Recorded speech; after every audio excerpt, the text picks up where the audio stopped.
जय हिंद दोस्तों, मैं विकास आपके अपने द स्टाइल ऑफ चैनल पर स्वागत करता हूं। जो साथी पुराने हैं वो मुझे जानते हैं अच्छे से, और मैं अभी वीडियो किस तरीके से लेके आने वाला हूं उसको जानते हैं। जो साथी नए हैं उनको मैं बताना चाहूँगा, मैंने एमपी पुलिस के लिए एक मेंटरशिप प्रोग्राम चालू किया है।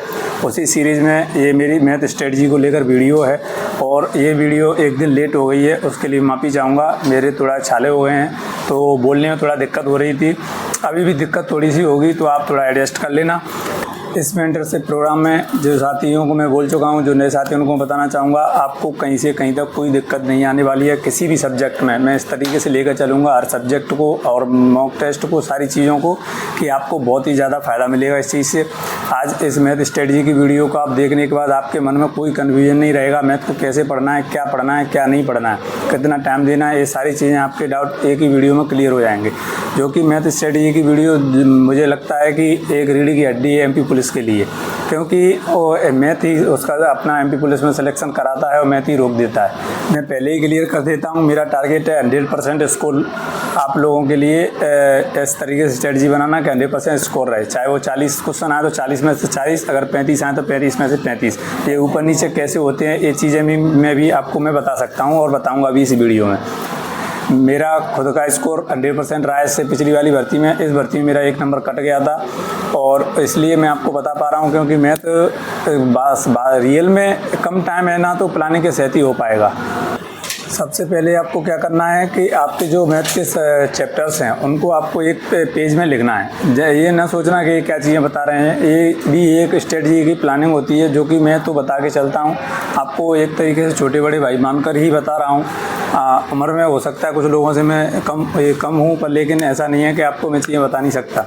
तो इस चीज़ को आप एक तरीके से अप्लाई करें, फिर उसके बाद मुझे बताएं। अगर इम्प्रूव ना हो तो आप बोल सकते हैं कि उसका कोई फ़ायदा नहीं हुआ।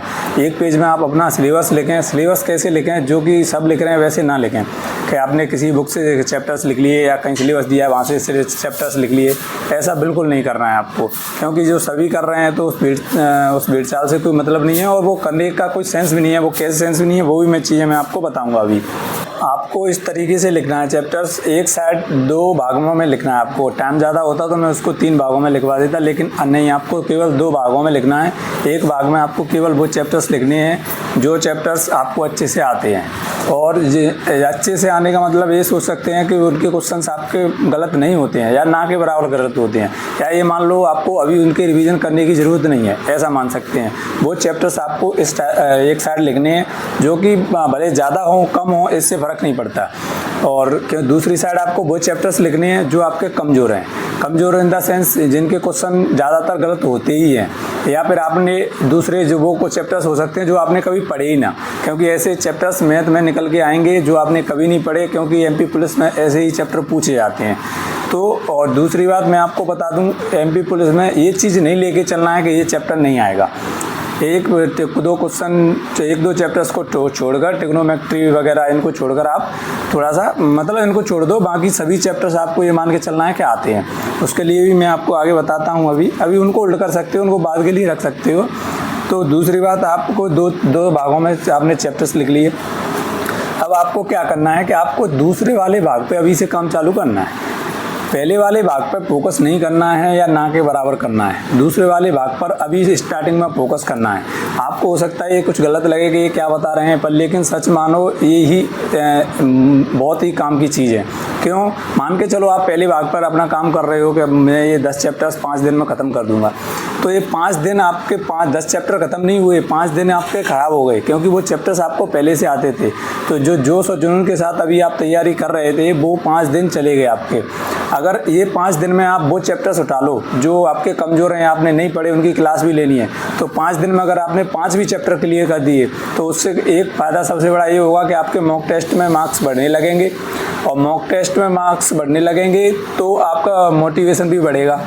दूसरा फ़ायदा ये होगा कि आप अभी प्रेशर में इतने नहीं हो तो वो चैप्टर्स आप कर जाओगे, लेकिन आप यही जो चैप्टर्स कमज़ोर हैं या नहीं पढ़े हैं उनको आप लास्ट में पढ़ोगे, तो उस टाइम एग्ज़ाम के लिए 15 दिन का टाइम बचेगा। तो 15 दिन का टाइम बचेगा तो इतना प्रेशर होगा माइंड पर कि आपको नई चीज़ें पढ़ने का बिल्कुल मन नहीं करेगा।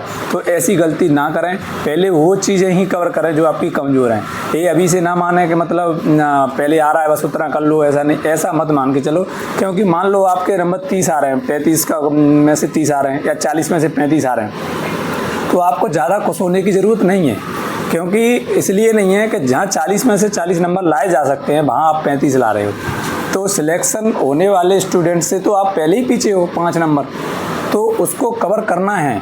और उसके लिए मैं बताऊंगा कैसे करना है, कवर कैसे होगा। वो कवर वैसे ही ऐप बनी हुई है, ऐसा कुछ नहीं है कि चैप्टर्स टफ है या ऐसा कुछ नहीं है। तो आपको इसलिए मैं कह रहा हूँ जो चैप्टर्स आपके अच्छे हैं उनको आपको बाद में करना है, जो कमज़ोर है उनको पहले करना। कमज़ोर में भी जो बिल्कुल कमज़ोर हैं, जो आपने कभी पढ़े भी नहीं, क्लास भी नहीं ली, उनको क्लास लेके जल्दी जल्दी आपको वो खत्म करना है। फिर उसके बाद आपको रिवाइज करना है, उसकी प्रैक्टिस करना है। तो पहले आप उन पर फोकस ज़्यादा करें, मैक्सिमम करें। जैसे चैप्टर आप फोकस करते जाओगे, रिवाइज करते जाओगे, उसी के साथ साथ आपका स्कोर भी इम्प्रूव होगा और आपका कॉन्फिडेंस भी बढ़ेगा।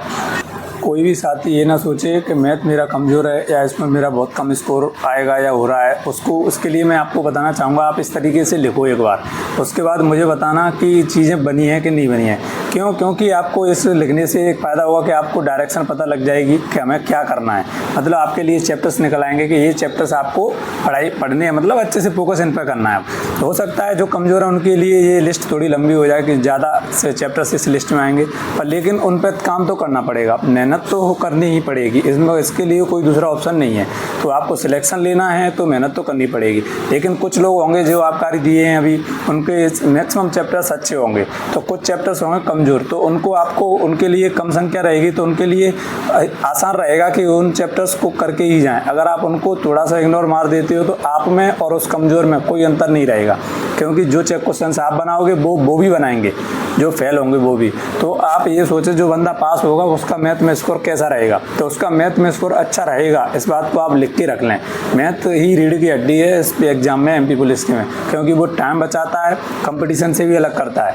तो उसमें दोनों चीज़ें होती हैं जो कि आप रीजनिंग में टाइम दे सकते हो और अपने पूरे नंबर अच्छे से कर सकते हो। तो इस चीज़ को फोकस करें।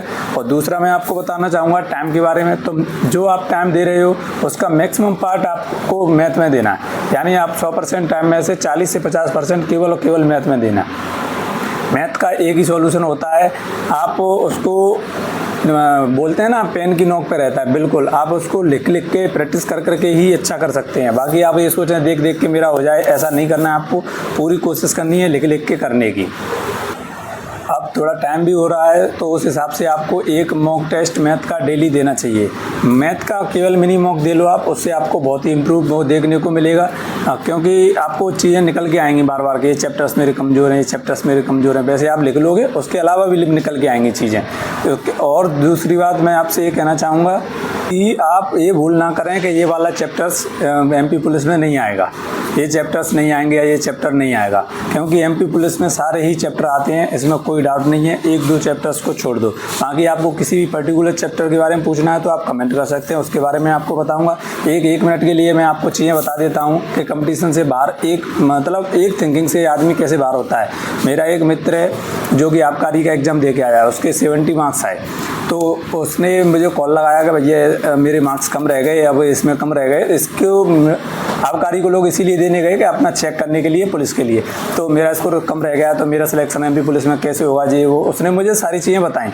लेकिन आप यकीन मानो जो चीज़ें मैं बता रहा हूँ आपको वो ही चीज़ अप्लाई हुई। उसने कुछ लिमिटेड 5 से 6 चैप्टर्स छोड़ दिए या उसके कमज़ोर थे जो उसके नहीं बने।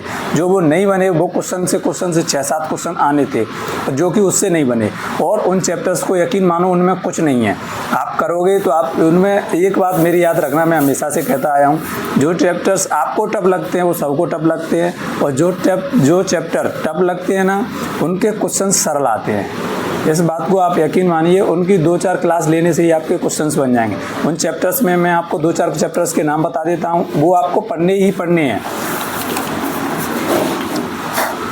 बहुपद हुआ, पॉलिनोमियल, क्वाड्रिक इक्वेशन हुई, प्रायिकता हुई, क्वाड्रिक कोऑर्डिनेट ज्योमेट्री हुई, और आपका मेंसुरेशन हुआ।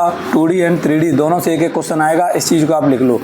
और स्टैटिक्स हुई, और माध्यमातिका वगैरह स्टैटिक्स में सारी आ जाएंगी। DI हुआ। ये चैप्टर्स 5 से 6 चैप्टर हैं, जो कि 6 से 7 हो सकते हैं आज, जो कि आपको करने ही करने हैं। भले आप इनको एक बार कैसे भी करो, लेकिन करो। आप जैसे ही इनको करोगे, आप देखना आपका स्कोर बढ़ेगा। क्योंकि अगर ये चैप्टर्स उसके होते तो आज उसके भी 77-78 नंबर होते, जो कि ठीक थे। रिजल्ट कुछ भी हो, पास फेल नंबर ठीक थे उसके। क्योंकि और इससे लेकर ये नहीं चलना है कि मतलब आबकारी में ऐसा पेपर आ रहा है। आबकारी का थोड़ा अलग रीज़न है, उसमें 200 जगह हैं। अगर पेपर पुलिस जैसा आ गया तो 92, 93, 95 कट ऑफ जाएगी। तो उसको लेके नहीं चलना है, उसको उसी हिसाब से बनाया जाता है। इसलिए आप इसको अलग समझें, जो कि PYQ पे आप फोकस कर सकते हैं, और उसको देखेंगे तो आपको समझ में आएगा कि कुछ क्वेश्चंस तो 40% क्वेश्चंस को देखकर आपको लगेगा कि इतने सरल क्वेश्चन क्यों पूछ रहे हैं। तो आप इससे यही कहना चाहूँगा कि आप इसको फोकस करें। बाकी मैथ के बारे में आपके कोई भी डाउट हो तो बताएं, मैं उसके बारे में पर्टिकुलर एक और वीडियो ला सकता हूँ। जय हिंद साथियों, मिलते हैं अगली वीडियो में। आपके कोई भी डाउट या कन्फ्यूजन हो वो आप कमेंट बॉक्स में कमेंट कर सकते हैं, और आपके कोई भी सवाल हो उनको मैं पर्टिकुलर रिप्लाई देता हूं। और अभी थोड़ा यहाँ पर चारों तरफ डिस्टर्बेंस है, थोड़ा उसको मैनेज करके चलें, क्योंकि मैं अभी ट्रेनिंग कर रहा हूँ PTS में, वहाँ पर और भी साथी लोग रहते हैं।